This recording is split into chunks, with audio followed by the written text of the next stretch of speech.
Hi, everyone. Thank you for joining us today.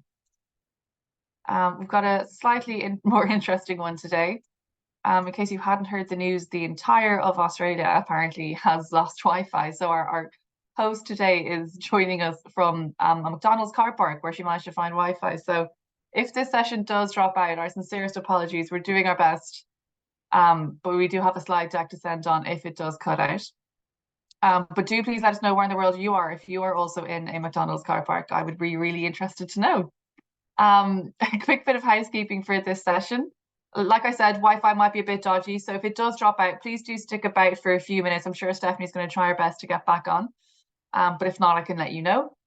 The session is being recorded, so if you do have to run to a meeting or you get an important call, you're going to get a recording of this into your inboxes, so please don't panic. It's also going to be up on the COBIS website in due course as well. I got people joining us from Kazakhstan. Wonderful, thank you. Hello. And the final bit is just that we're going to be doing a Q&A at the end of the session if Stephanie's McDonald's Wi-Fi managed to hold on. So if you have any questions at any point, please do drop them into the chat and we'll be doing a Q&A at the very end of the session. And I'll hand you over to Stephanie. Thanks, Stephanie.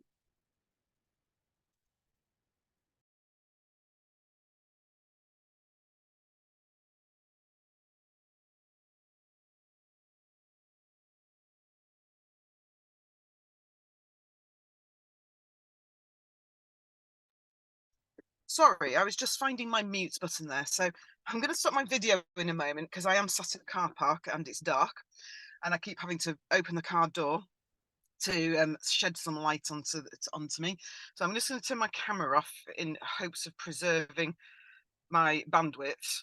But it's lovely to meet you all. I'm from all over the world as well, which is great. I'm obviously in Australia. I'm currently in Queensland. At the top of a hill, hoping that everything goes okay. So lovely to meet you all. I am the Director of Learning and Teaching at the Deutsche Schule in Mumbai. And I'm currently, I've been working there for a year or so. I'm also working with metacognition with the OECD Schools Plus network. So this is some of where this project is working with that as well. So I just wanted to take you through the steps that we have been using and are in the middle of, and are in different places in the school. Are in different places. So welcome everyone, and I'll turn my video off.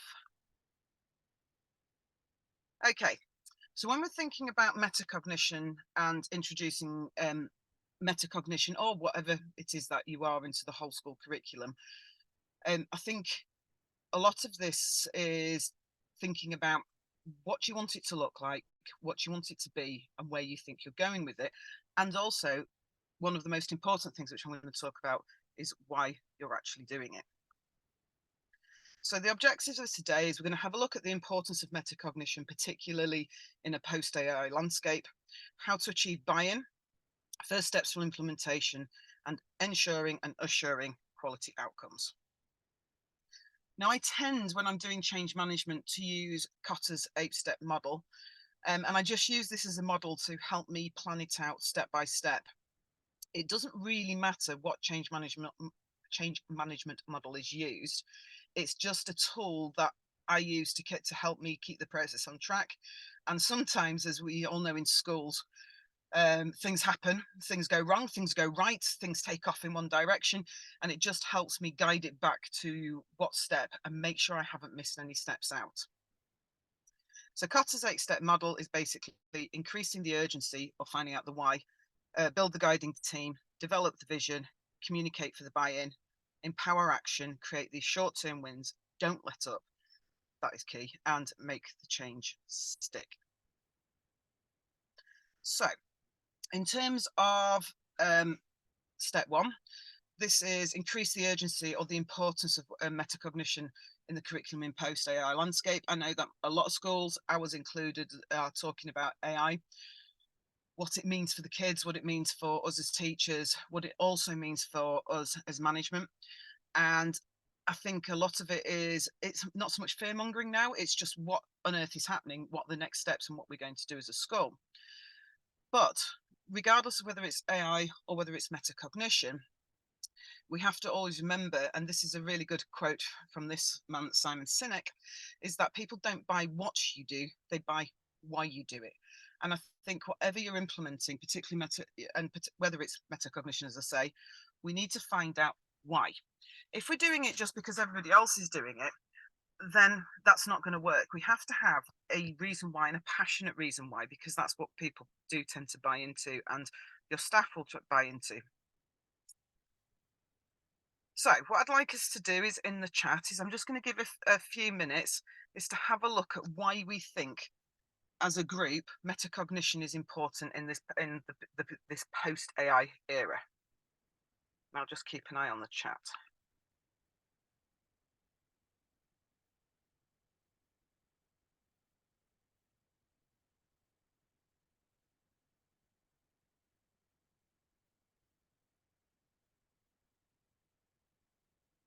Please don't be shy. Please put some nice questions in, or please put some nice reasons in about metacognition. And remember, metacognition is the thinking about thinking. Thank you, Janice. Yes, it's to help students self-regulate and think about their thinking process. Self-regulation is absolutely key. We could have the best AI processes in school. We could have the most shiny program in the entire world. We could have robots standing at the front of every classroom as assistants to every child. However, if they cannot self-regulate and they cannot get themselves down to learning, it's just a redundant piece of technology, rather like the Betamax. So it's really important. I think, oh, now we're getting the answers. Excellent. Understanding how we learn and why we learn, and the ways in which we learn are important building blocks. So thank you, John. Yep, completely agree. To be flexible in our thinking and adapt to new technologies. Flexibility and plasticity of our brain is huge at the moment. We're preparing children for jobs that we don't even know what they are yet. You know, the kids who are coming through, who are even the ones going to universities this year, by the time they are finished in university, we will not know what industries potentially they are going into. And again, I completely agree, Sophie, in that people know how to still think for themselves and not rely on technology. ChatGPT gets it wrong, and quite a lot. And it's like looking at the news. We need to go through and we need to think about what works, what doesn't work, what's truth, what's not truth, and what's post-truth. And yes, it's important, Alistair, more important forever for students to have a sense of what skills they have and don't have, and it all to help them in the learning journey. I mean, for those of us who are a little bit older, we can still all read paper maps, which is good when the internet goes out like it did today, and GPS isn't working, and neither are Google Maps. That's very important indeed. And I still think you still need those basic skills of maths and English. Yeah, encouraging students, conceptualizing their own context in this changing world, good. And Nicola's brought up the changing workforce and the critical thinking about AI and the facility engagement, the facility to engage with it, as Eva's brought up. And Howard is brought up, understanding learning is crucial when content is less important. And completely agree. I think more and more we need to be thinking not just about the content, but how we apply that content and in different and new and flexible and adaptable circumstances. And Eve, how can you use AI to support your own thinking and working? And that is key, and something that I know that a few of us are working with. So I think we've all got really good reasons as to why metacognition is important. And this is what I wanted to show you, is this picture, is that teaching itself is going to migrate.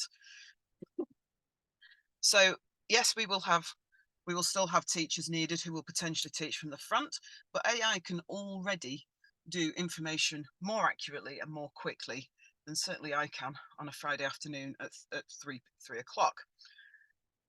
What computers can't do, though, is the guide from the side role, where we work and we look after their personal and social and emotional needs, and plus their metacognition needs, or what they do potentially with that information.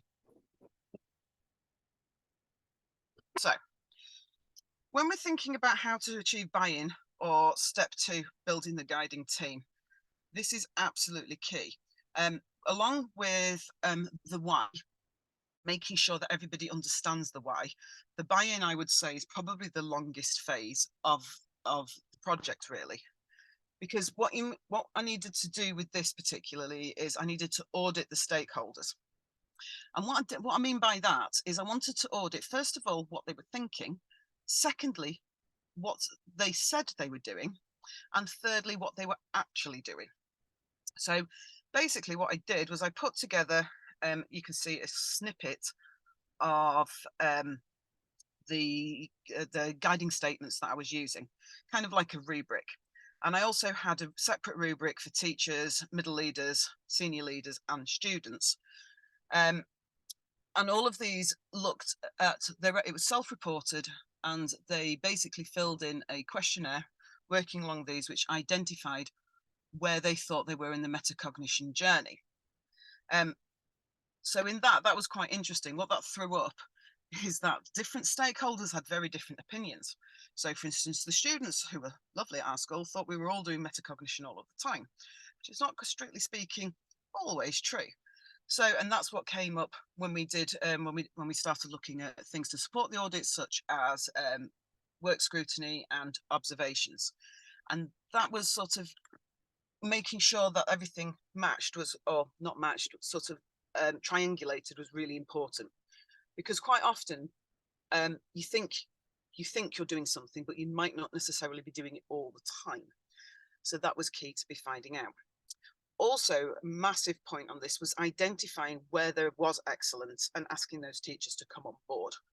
And this was very, very crucial in the fact that in making it, the decision to decide upon doing metacognition came down from the top, so to speak, came down from senior leadership.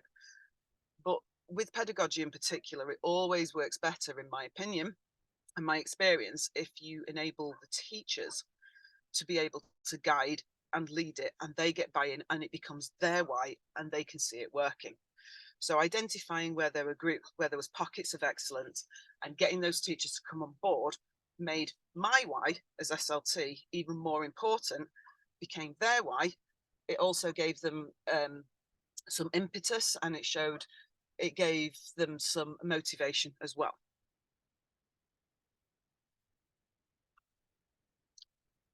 So the next thing we did after this is we developed the decision. So we had this guiding group.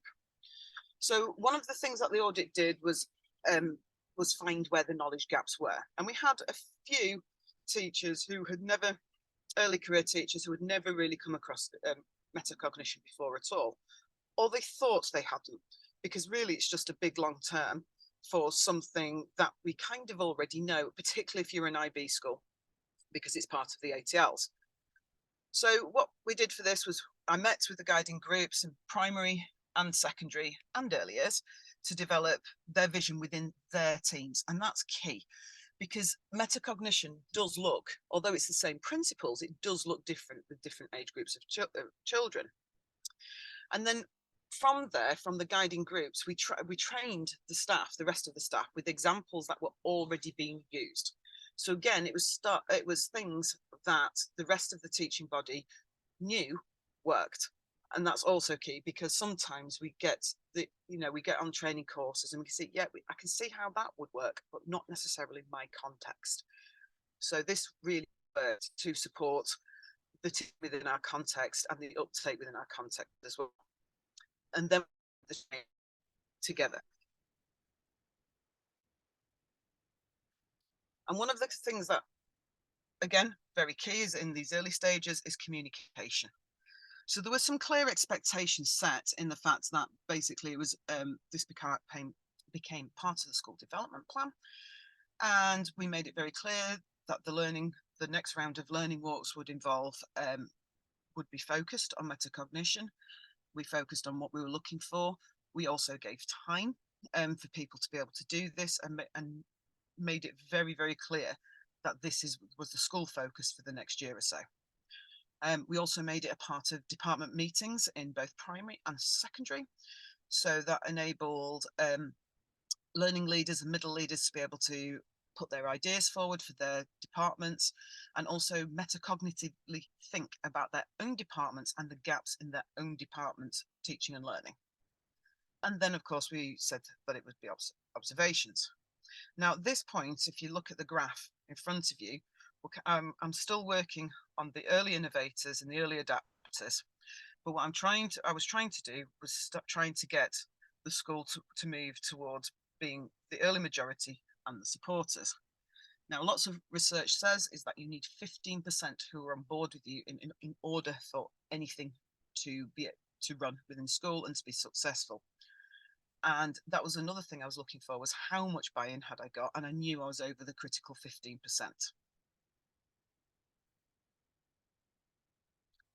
And then we empowered the action, and by that we allowed people to have the time to be able to do it, and departments to be able to do it. So quite a few training sessions were given over to putting these things into practice and within the context, whether that be age group or whether that be subject group. We also acknowledged excellence all along the way.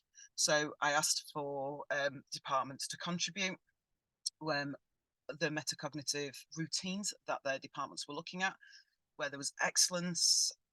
We acknowledged that excellence, and then we were asking them to show other members of staff who were perhaps not quite as fast on the uptake. Again, making sure that this was matched over age and that this was matched over subject as well. Constant training. So where we saw that there wasn't that there was some stickiness happen, or there wasn't quite enough buy-in, normally it was because they didn't because they were still struggling with understanding how it could work in their subject. So it was either individual training, department training, or whole school training if needed. And then we had a look at what the next steps were in terms of the pedagogy as well for each section and each subject within the school.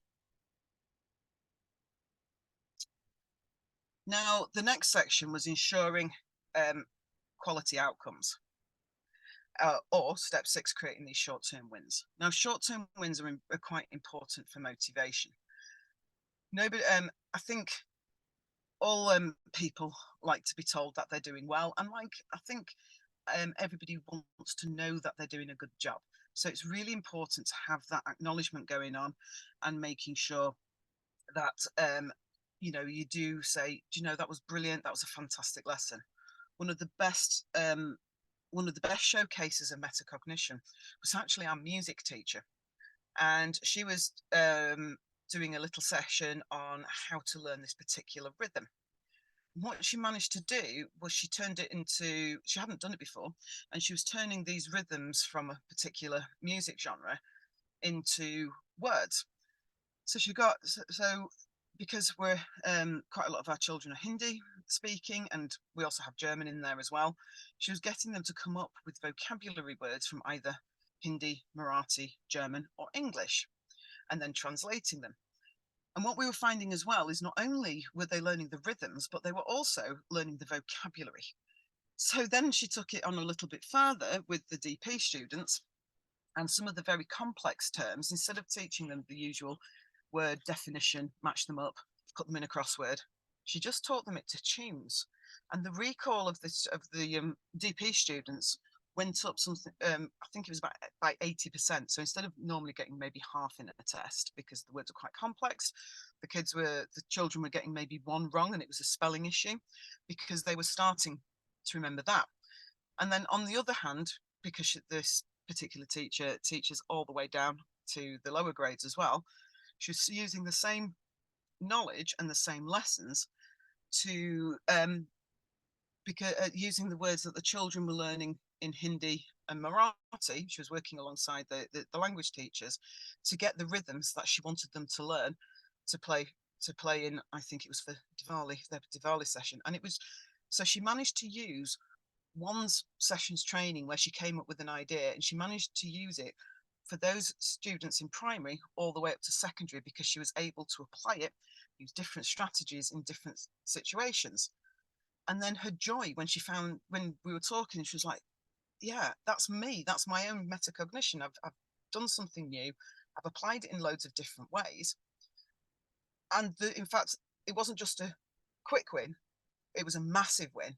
And I think it's one of those things which will stay with her as a teacher for most of her career now. And so because you saw teachers who weren't initially involved in the project come on board and have ideas, this again acts like a snowball effect and brings on other people. And again, this was also followed up but with work scrutiny and observations, plus more training, plus time for next steps. And it's just like this little cycle which goes on and goes on and goes on. Now, the thing which I found in our school as well was that different sections of school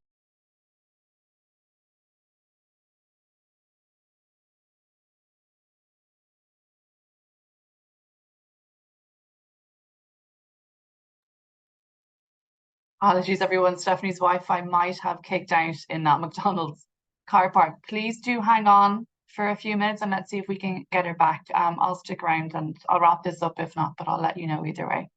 Thanks, everyone, for your patience.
Apologies, everyone. We'll just give this 2 more minutes and see if Stephanie manages to get back online.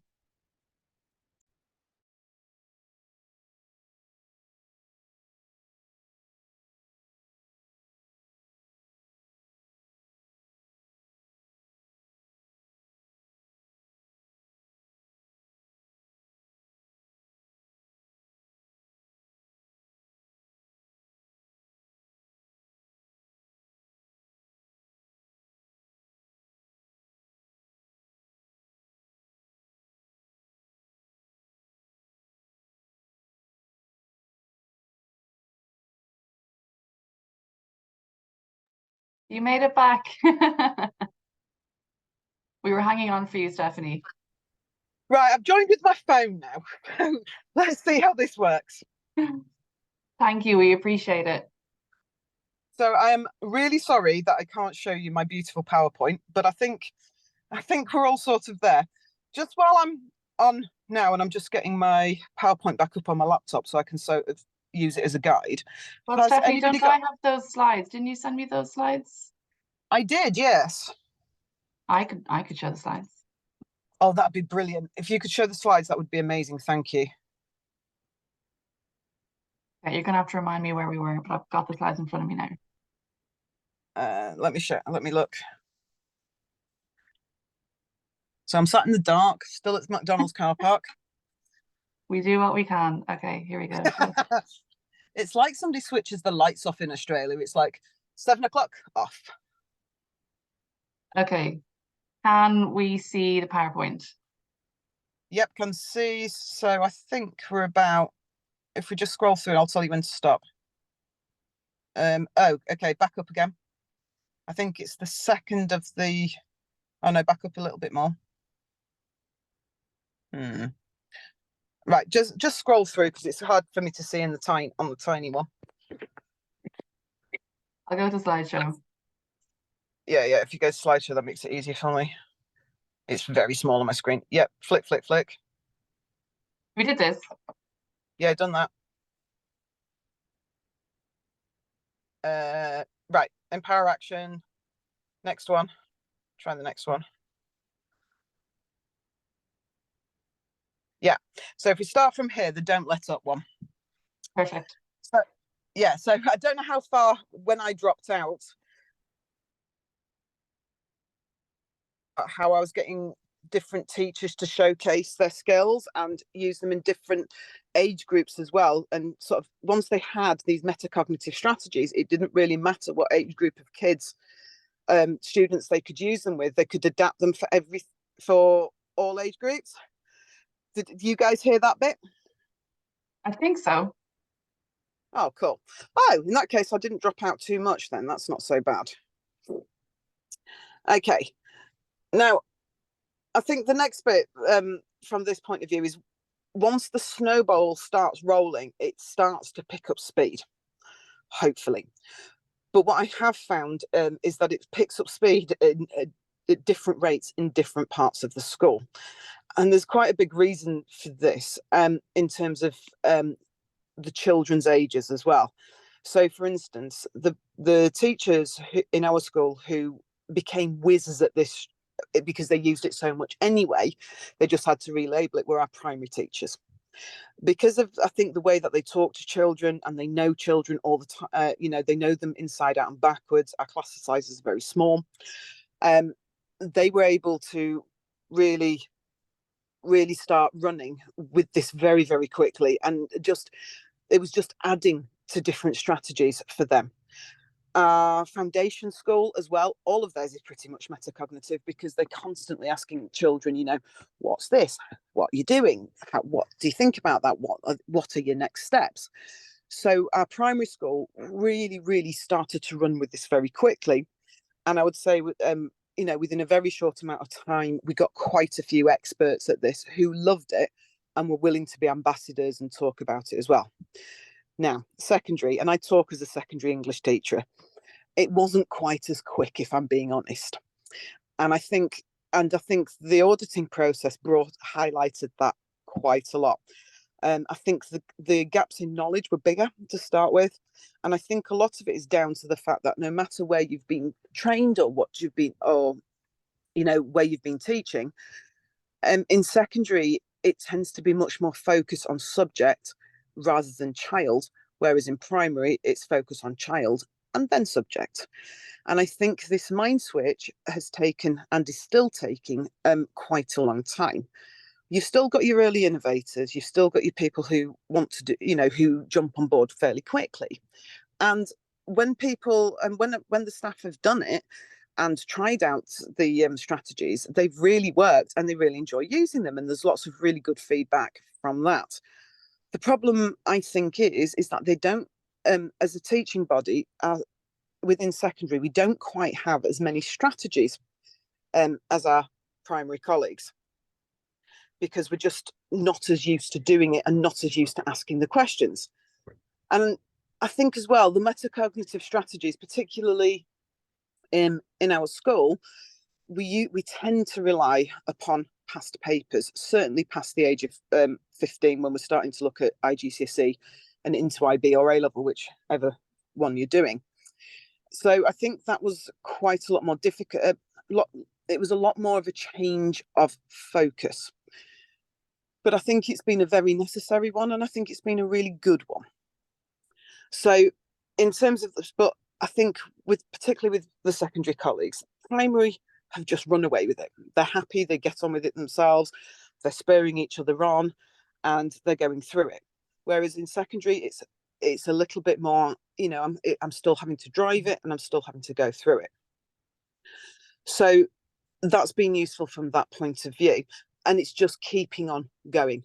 And it's not letting it up, not letting it slide, not letting the observations go, not letting the conversations go, and consistently asking for feedback all the time. And if there's a need for more training is put in. More time, if there's a need for more time, which is precious in secondary, in all schools, but certainly in secondary school when you're coming up to exams, we find the time.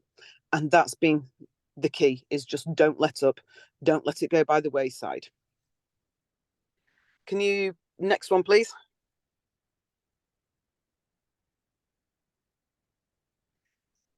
And then it's a case of making these changes stick. So one of the things we've been doing is changing policies. Now, this isn't just one policy. We don't have an overriding metacognition policy, although perhaps we should. But we've changed other policies to make them more metacognitive. So that's involved changing the assessment policy, changing the behaviour policy. So we've changed from we're still a very restorative school, but the focus on is now on behaviour for learning, and those self guiding strategies and those self regulation strategies have become key to supporting our students with that.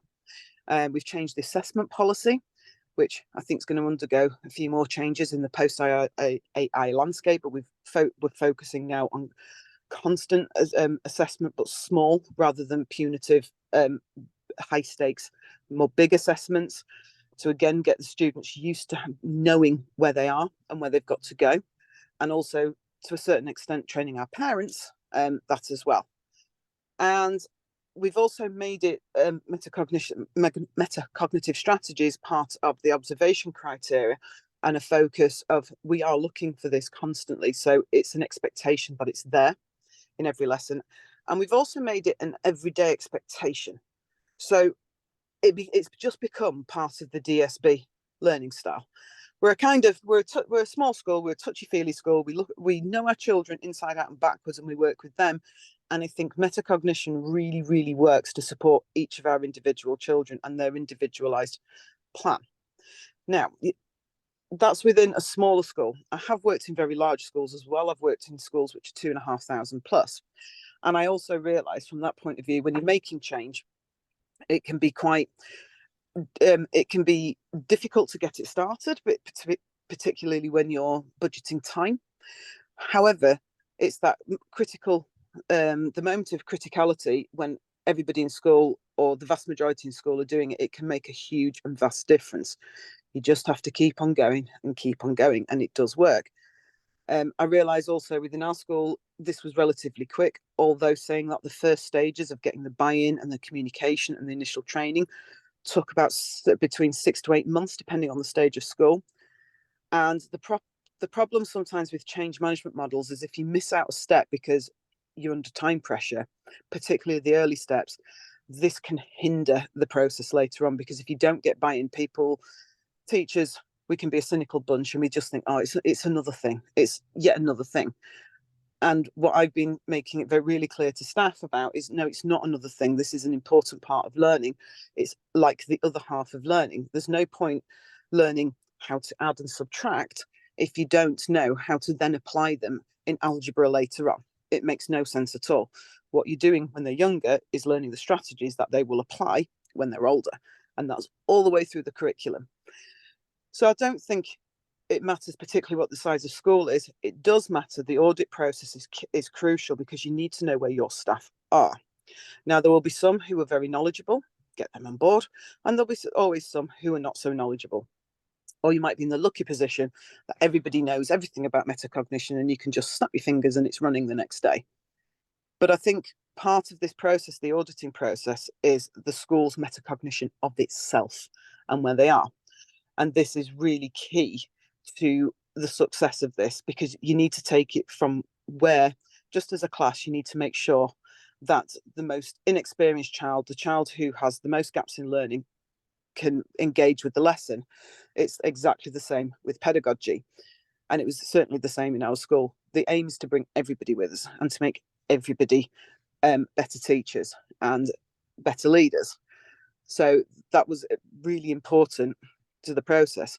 And it was also made really clear that it doesn't matter if your answer is, do you know what, we're not doing metacognition at the moment. That's not a problem. What we need to do is see that process and see the improvement. So that's how we have made the changes stick. Okay, if you'd like to flick the slide on as well. Okay, so I'm just going to ask if there are any questions now.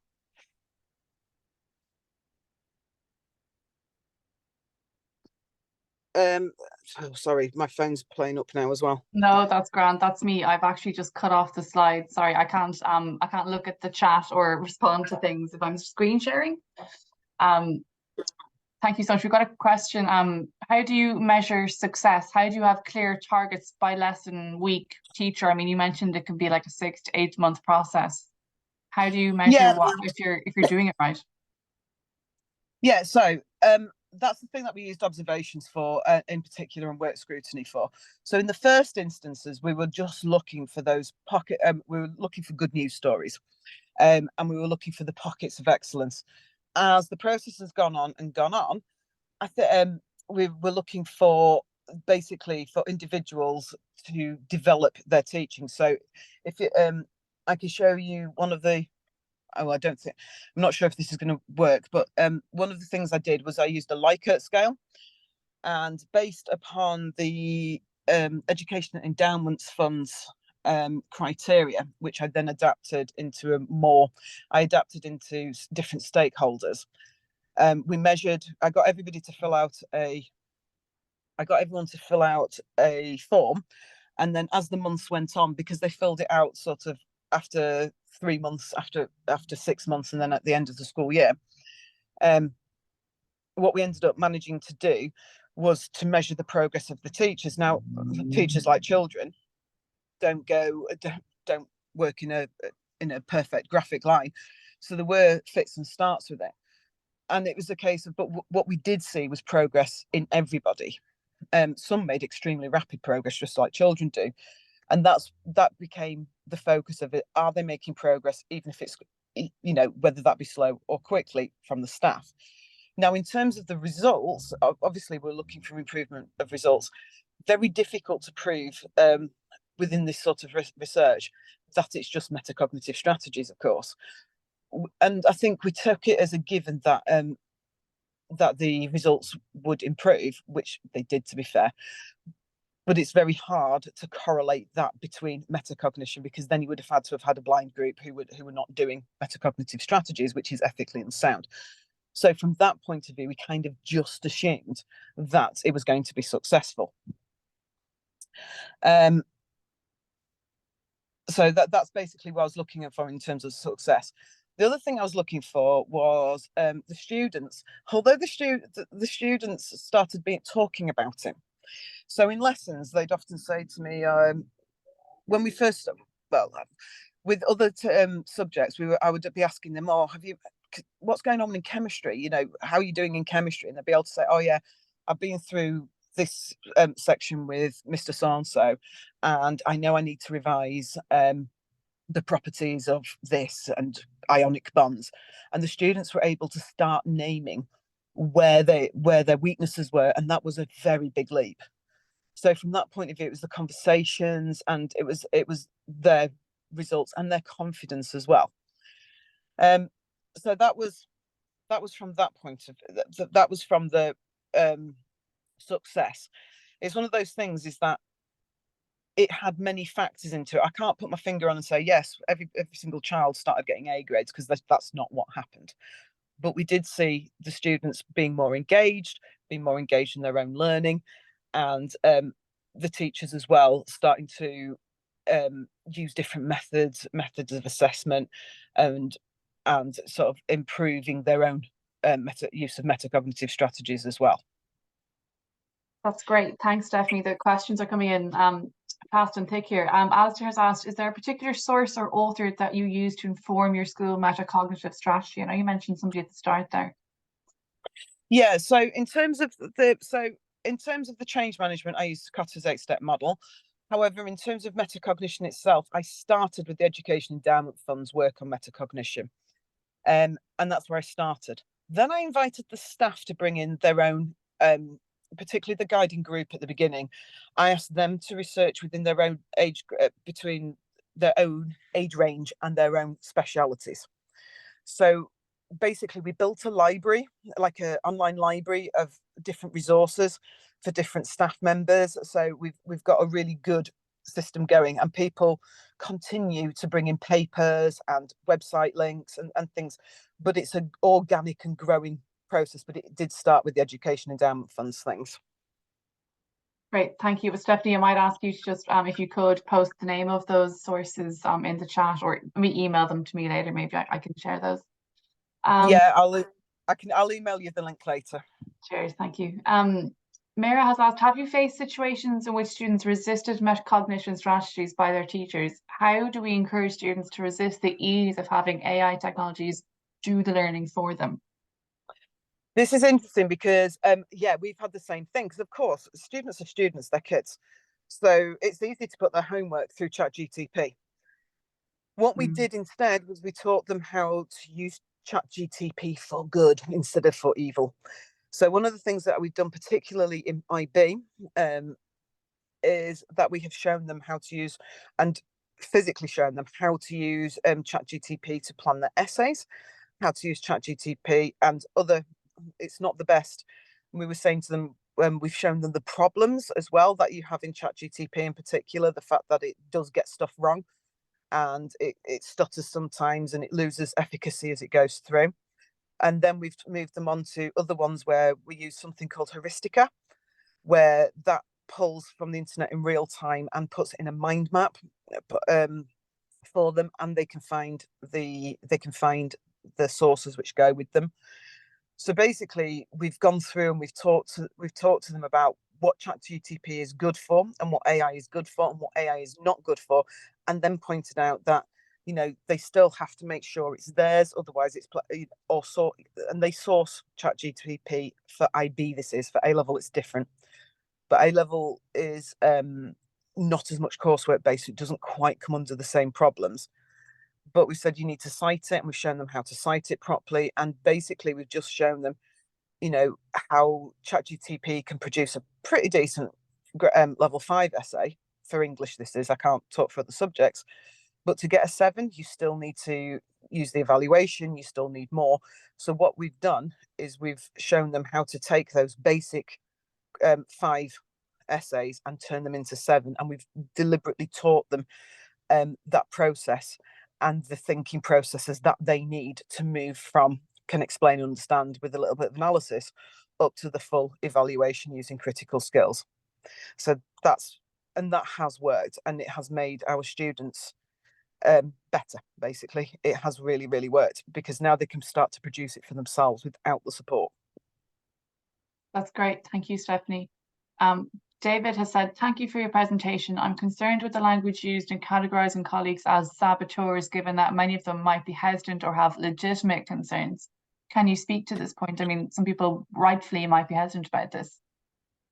Yeah, I mean, and to be fair, I took this out of business because I took this from a business point of view.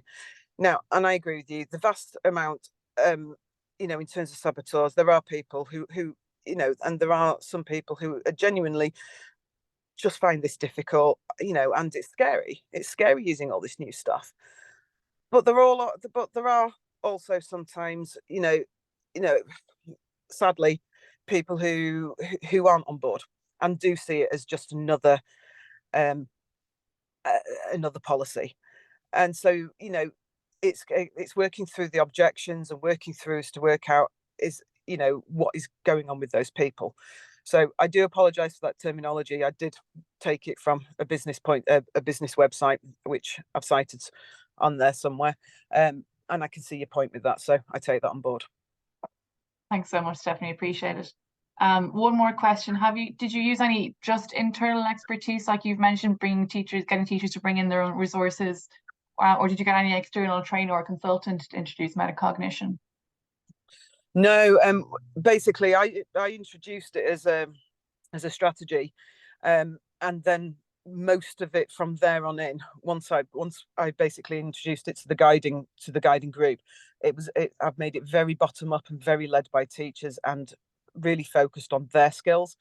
Occasionally guided them in certain places if I want to, if they were going off course a little bit or there was a little bit of misunderstanding going on. But generally it's come from the bottom up from the staff, which is why I think there's been quite so much buy-in. Basically, once I got it started, I kind of took a massive step back and let them go with it. And I think that has been the best, to let it go through with our school, and how it's gone quite so quickly, because they've had the freedom to explore, the freedom to experiment, and the freedom to share that with others once it's got, with the pitfalls as well as the successes.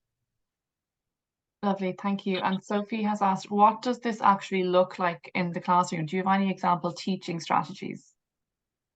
Yeah, I mean, the simplest one that I've got loads, but the simplest one that I use is with aims and objectives. So every lesson for me, and after the overall aim, whether it be to, I don't know, analyze the poetry of and I'm talking English here because I'm talking my own specific lessons, analyze the poetry of Emily Dickinson, for instance. What I tend to do then is every lesson is I focus on a particular skill, particularly especially when we're coming up to exams. So it might be something like, I really want you to focus on the language. So if I was really focusing on the language of the poetry of Emily Dickinson, I would have a gold objective, a silver objective, and a bronze objective. The gold objective is normally the higher grade, so either 7 or 8 A star. The silver objectives is normally 6 B grade, and the bronze objective is normally, depending on the class, C or a D, or a 3 or a 4 grade, depending on what mix up I've got of the class. And it'd be something like, if I'm looking at evaluate, analyze, or understand the language used by that particular author. And so just a simple use of balloons.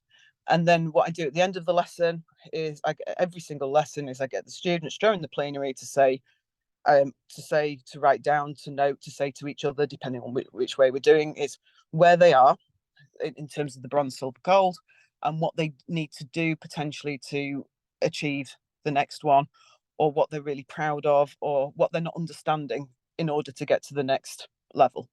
And we do that every single lesson as a routine. And that, for me, works very, very well when I'm teaching media and sociology as well. So that can be one metacognitive strategy. Another one is peer assessment, is getting the kids to do something as simple as 3 stars and a wish, lower down the skull.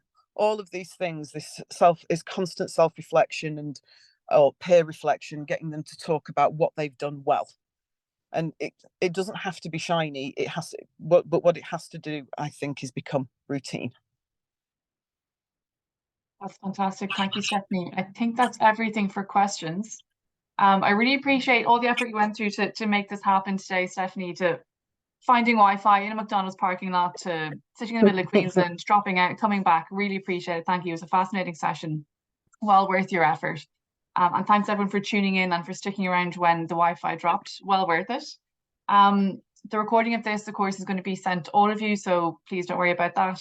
And we hope to see you all at the next COBIS webinar next week, which I believe is about swimming. So please do tune in. And thank you, Stephanie, for your time today. All right, thank you very much. Bye, everyone.